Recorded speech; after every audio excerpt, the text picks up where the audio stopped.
Hey everyone, welcome back to the channel. Today we will be diving into Kansas's There's No Place Like Home concert DVD. So this DVD comes in a very thin trifold cardboard case that includes a 15-page booklet that's glued to the left sleeve with the DVD tucked into the right sleeve.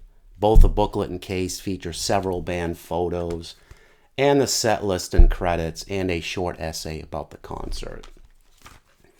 Very thin.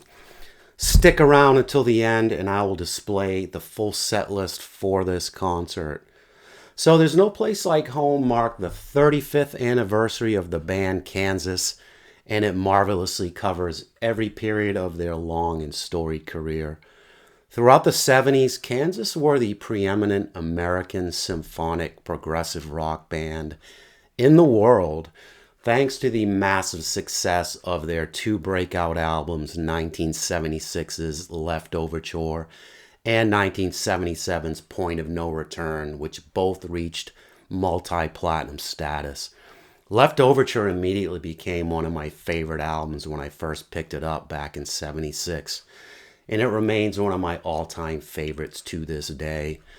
The band wisely featured 5 of the 8 songs from this masterpiece, opening the show with a powerful Howling at the Moon, and later sending the crowd home satisfied with the classic rock anthem of all time, Carry On Wayward Son. To this day, Kansas is still going strong, having recently completed a nearly 2-year-long tour last year, celebrating their 50th anniversary, and they are back out on tour again this year.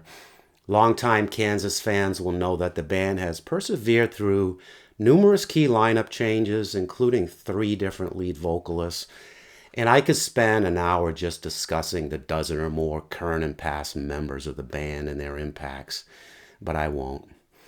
The version of Kansas on this concert DVD features 3 of its original members: Steve Walsh vocals, keyboards, Rich Williams on guitar, and Phil Ehart on drums. Joining them are longtime bassist vocalist Billy Greer, who has been with the band since 1985, and violinist guitarist David Ragsdale, who was in the band from '91 to '97, and returned to the fold after the late great Robbie Steinhardt split again in 2006. With the departure of Steinhardt, Greer effectively took over as frontman for the band, handling nearly all of the audience interactions, and he does a superb job handling all of Steinhardt's lead and harmony vocal parts as well. So Steve Walsh started having some vocal issues going back to the 80s really, where his voice got a lot raspier and just didn't quite have that effortless power and range he was famous for throughout the 70s. Walsh was in his late 50s when this concert was filmed, so these issues were definitely noticeable, but his uniquely magnificent voice does still shine through here, and a Steve Walsh at 70% is far better than most other rock singers out there, without a doubt. But good Lord, I just wish he'd sing these classic songs faithfully to the originals, instead of always changing up the melodies and phrasing. He's one of the more frustrating singers when it comes to that. So There's No Place Like Home was recorded on February 7th, 2009 at the White Concert Hall on the Washburn University campus in their hometown of Topeka, Kansas. The band was augmented by the local 50-member Washburn University Symphony Orchestra. And if you've been put off by some of the other rock band meets symphony performances of the past, don't hesitate to give this one a try. Most of Kansas's classic material was already very symphonic in nature to begin with, so this was one of the more harmonious symphonic rock marriages I've yet to encounter. The 17-song set list is a great one, featuring songs from 11 different studio albums, starting with their 1974 self-titled debut and working up to their latest studio release at the time, 2000's Somewhere to Elsewhere. After the stirring Howling at the Moon opener, The band takes you all the way back to the beginning with the smoking prog rocker Balexis. If you only know Kansas from their radio-friendly AOR hits like Play the Game and Dust in the Wind, then you really need to check out some of their killer early prog stuff.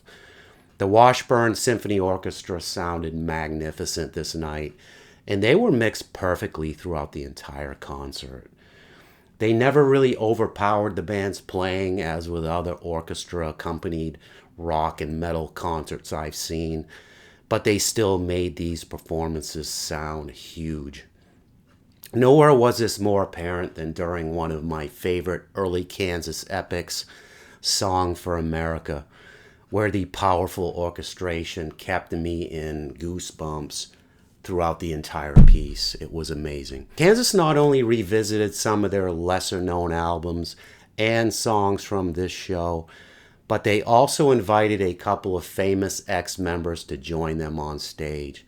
First up was guitar wizard Steve Morse, who was in Kansas between about 1985 and 89 and played on the albums Power and In the Spirit of Things.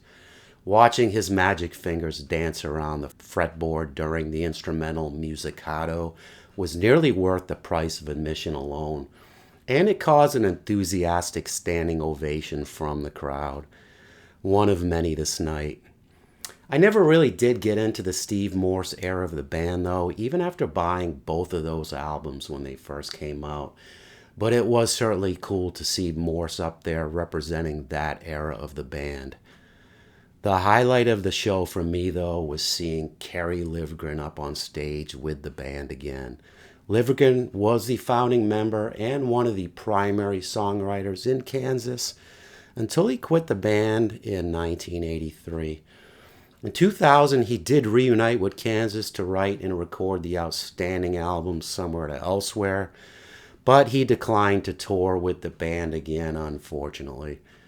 That album produced the standout track, Icarus II, which they performed right before what is perhaps my favorite Kansas song, Icarus Born on the Wings of Steel. Icarus II became an instant classic when it first came out, and they have played it pretty much on every tour since. It was rather strange how they incorporated Livgren into the performance, though. He first shows up to play on Hold On about halfway into the set, and is not seen again until The Wall about 5 songs later, where he comes out and plays the music hall's giant pipe organ. He doesn't return again until the epic Dust in the Wind and Carry On Wayward Son show-closing finale. Having Livgren handle the lead guitar duties on Wayward Son really made that one extra special for me. Nothing against Rich Williams, as he's always been solid as a rock, but his lead guitar work has always left me kind of indifferent. The stage show and lighting were pretty generic, nothing really to write home about, but considering the logistics that go into filming a crowded stage with a full orchestra, it provided a nice enough atmosphere to accompany these great performances perfectly. The overall production quality of the DVD was very good.